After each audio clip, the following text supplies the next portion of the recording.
buenas tardes, es un gusto volvernos a ver. Ahora vamos a iniciar el tercer tema sobre nuestra materia de Historia del Arte. Y este tema de materia de Historia del Arte enfocado a lo que es la historia del arte mexicano, vamos a iniciar con lo que viene a ser el arte del movimiento muralista mexicano. Es un tema que a mí en lo personal me encanta, me gusta mucho abordar el carácter mural, porque a mí en lo personal me gusta mucho el arte monumental. Este arte mural, para muchas personas creen que nada más consiste en hacer cuadros gigantes, en pintar en grandote, pero no implica eso solamente, sino que es también un mérito enorme el poder llevar la escala de un dibujo en papel, de tu libreta, a una escala monumental. Esto ya lo hacían artistas renacentistas, ya se había visto en la historia, en los murales, en épocas del arte egipcio, por ejemplo, ya se había visto en la historia, en el arte medieval, en algunas iglesias, y probablemente también en algunos otros momentos, como es el arte barroco, el rococó, también se llegaron a dar formatos grandes. Pero en México trascendió porque además los temas del muralismo eran precisamente nacionalistas, nada más buscaban exaltar un nacionalismo mexicano.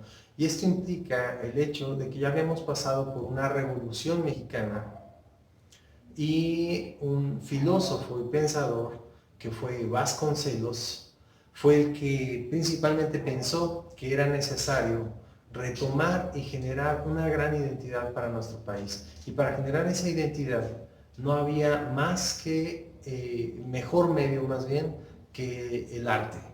Y de verdad que le apostó de una manera culturalmente hablando y generó una nueva revolución, pero en el ámbito plástico, en el ámbito pictórico. Así es que con ese tema vamos a iniciar y vamos a considerar que fueron muchos los artistas muralistas, no fueron dos o tres, fueron muchos los que se involucraron, pero en lo particular uno de los más, de las figuras más públicas dentro del arte del muralismo, pues lógicamente fue Diego Rivera, que inclusive lo encontramos ahora hasta en nuestros billetes. Y este personaje tan controversial, pues era muy político, ¿sí? Se codeaba con la alta esfera de los políticos, se codeaba con políticos no solamente mexicanos, sino también de otros países, y él empieza inclusive a ganar fama y dinero, Diego Rivera. Pero aparte de él, hay otro que es un excelente artista, muy teórico, mucho más mesurado en sus comentarios, menos político, pero a este artista al cual me refiero es a José Clemente Orozco. Y José Clemente Orozco de verdad que tiene un carácter muy expresionista, muy suelto. Y el tercero de los más importantes, de los más famosos, para mí es uno de los que me gustan más, es David Alfaro Siqueiros. De verdad que es excelentísimo. David Alfaro Siqueiros fue muy controversial, se ganó el apodo del coronelazo porque estuvo en la milicia, se ganó también el ser político, se ganó el que estuvo preso, me parece que en 2 ocasiones estuvo recluido en la cárcel por algunos conflictos en donde le culpan de la muerte de un personaje extranjero en México. Y bueno, sin entrar más en algunas otras indagatorias, hay otros más. Hay un González Camarena, que es hermano del que creó la televisión a color, pero también es un excelentísimo muralista. Él fue escenógrafo, trabajó en televisión también, pero fue un excelentísimo artista muralista, muy, muy refinado, muy elegante.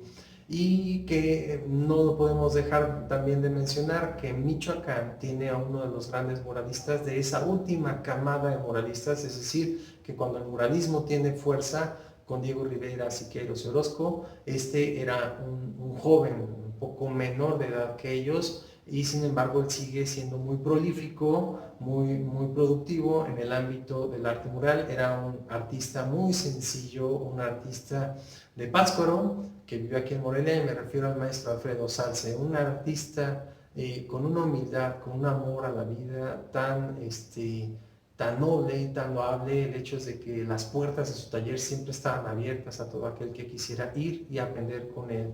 Entonces el maestro Salce pues es también un gran referente a esta obra y a este movimiento muralista que se gesta desde, les digo, de la época de Lázaro Cárdenas. Entonces, vamos a escuchar el siguiente video, los dejo con esta obra, espero que esta no se desenfoque, se titula El Gallo Presidente o Vota por mi Gallo, una obra controversial que hice para una Bienal de Arte a nivel nacional que se expuso en Cancún en el año 2011. Es una obra que todavía tengo yo y me gusta compartir. Los dejo con este gallo elegante sentado en la silla presidencial y un gusto saludarlos. Chao, chao, bye, nos vemos.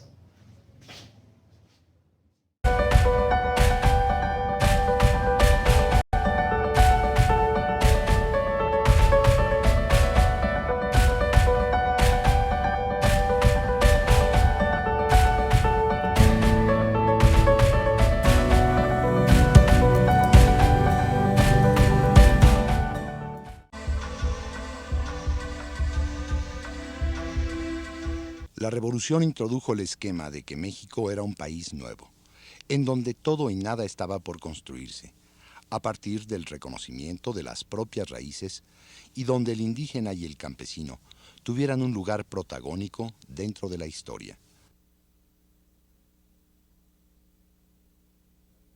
La revolución ofreció a los mexicanos la oportunidad única de empezar de nuevo. Con esa mentalidad emprendió la utopía de pintar murales el ministro de Educación, José Vasconcelos, hacia 1921. Aquí, en el patio del antiguo Colegio Jesuítico de San Ildefonso, se emprendió parte de esta transformación intelectual y artística.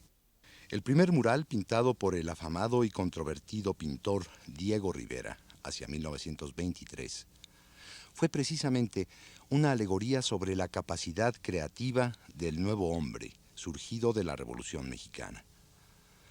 Pintó a un hombre y a una mujer desnudos, como si fuesen un nuevo Adán y una nueva Eva, recibiendo de las musas del arte el conocimiento y la sabiduría para emprender su camino de reconstrucción.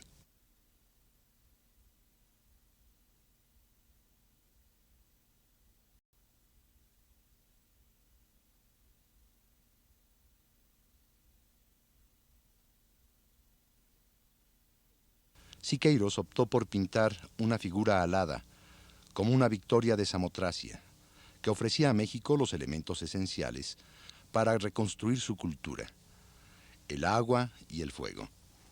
Asimismo, proyectó la figura alegórica de una república, la cual después destruyó, pero que conocemos a través de uno de los dibujos que realizó.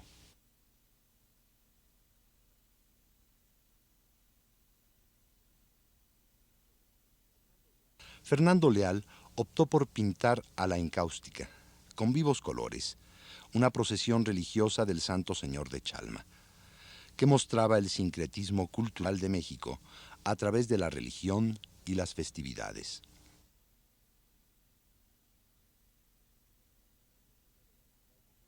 La epopeya de la lucha armada en la Revolución también proporcionó los modelos de héroes anónimos. Las mujeres y los hombres que abandonaron su campo y sus cosechas, su familia y sus hijos, y que con palos, piedras y armas se lanzaron a luchar por su dignidad. Así los capturó el pincel de José Clemente Orozco en sus pinturas y murales de los años 20.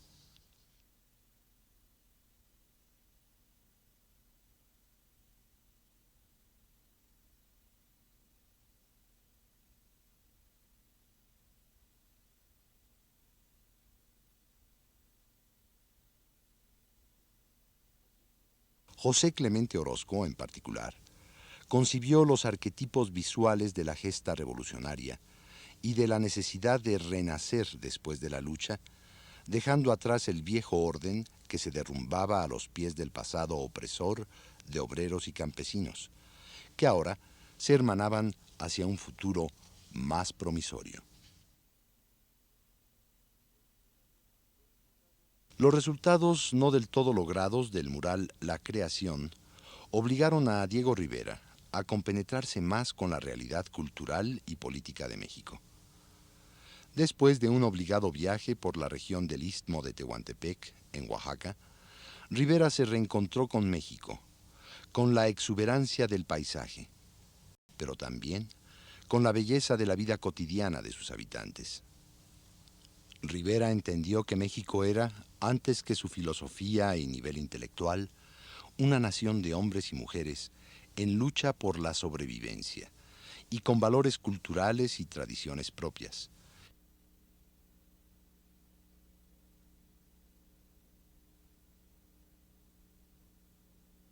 Como ningún otro artista mexicano de su tiempo, como lo había hecho Fernando Leal, Diego Rivera cantó con sus pinceles a las tradiciones de México.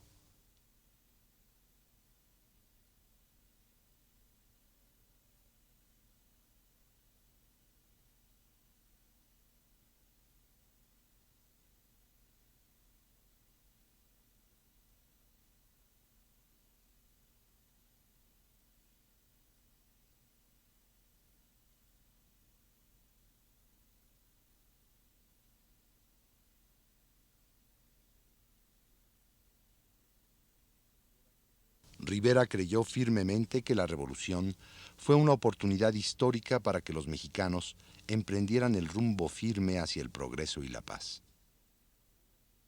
En una antigua hacienda feudal cercana a la Ciudad de México, en Chapingo, Diego Rivera fue invitado a realizar la decoración mural de la ex capilla religiosa.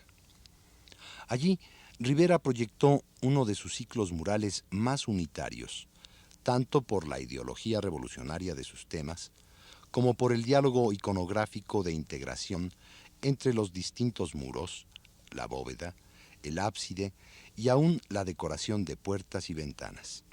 Todo cuanto Rivera había estudiado como pintor en Europa está sintetizado en los murales de Chapingo. La fascinación por la belleza del cuerpo humano como expresión perfecta de su armonía con la naturaleza, y el avance del hombre sobre el futuro, con base en su dominio de la tecnología y la ciencia. Sin embargo, en Chapingo, Rivera también expresó su ideología sobre la revolución de una manera clara y precisa. El campesino debía tomar en sus manos la responsabilidad del cambio ante las injusticias y explotación del capitalista, el clero y el mal gobierno. De aquellos primeros murales en San Ildefonso, José David Alfaro Siqueiros también maduró una nueva propuesta visual, mucho más fincada en la realidad histórica de México y en la lucha ideológica de los derechos de los trabajadores. En 1939 inició la decoración de las escaleras del edificio del Sindicato de Electricistas, con un planteamiento visual contemporáneo al conflicto internacional de la Guerra Mundial y del avance de las ideologías totalitaristas en el mundo. De los muralistas mexicanos, David Alfaro Siqueiros fue quien mejor representó la lucha dinámica de la ideología y el arte en varios de los murales que realizó en su fructífera y polémica carrera. Es importante señalar que el muralismo mexicano fue un movimiento internacional. Rivera fue invitado en 1933 por John D. Rockefeller a pintar un mural para el edificio de la Radio Corporation of America, del nuevo complejo de rascacielos conocido como el Rockefeller Center. Rivera proyectó su visión promisoria del hombre moderno ante la disyuntiva del futuro y del progreso de las ciencias y la tecnología, y decidió incluir el rostro de Lenin como uno de los grandes baluartes de cambio en el siglo XX. El gobierno mexicano ofreció a Diego Rivera repetir el mural en el interior del Museo del Palacio de Bellas Artes. No solo Rivera, sino también José Clemente Orozco y José David Alfaro Siqueiros, entre otros pintores, asumieron en sus murales una temática de dimensión y preocupación universal. Esta capacidad crítica de Orozco domina la composición del mural Catarsis, pintado en 1934 en el Museo del Palacio de Bellas Artes, en el muro de frente a la composición de Rivera. Del mismo modo, Siqueiros ejecutó dos murales. en un total de 5 paneles sobre los muros del Museo del Palacio de Bellas Artes. La gran composición central es un gran torso femenino que representa alegóricamente a la libertad y la democracia, triunfando sobre los horrores de la guerra y augurando el futuro después de la lucha. El cuerpo y sus brazos extendidos se proyectan sobre el vacío del espacio, impulsando dinámicamente el mural fuera del muro y dialogando con la arquitectura del edificio. En tanto que los 2 paneles laterales, representando a víctimas mutiladas de la guerra y el fascismo, proyectan monumentales escorzos del cuerpo, en forma vertical, hacia arriba y hacia abajo. Siqueiros fue un radical defensor de las luchas históricas que habían librado los mexicanos para alcanzar su independencia y libertad. La figura heroica de Cuauhtémoc, que defendió la ciudad prehispánica de Tenochtitlán de la invasión de los conquistadores, fue llevada a los muros del Palacio de Bellas Artes.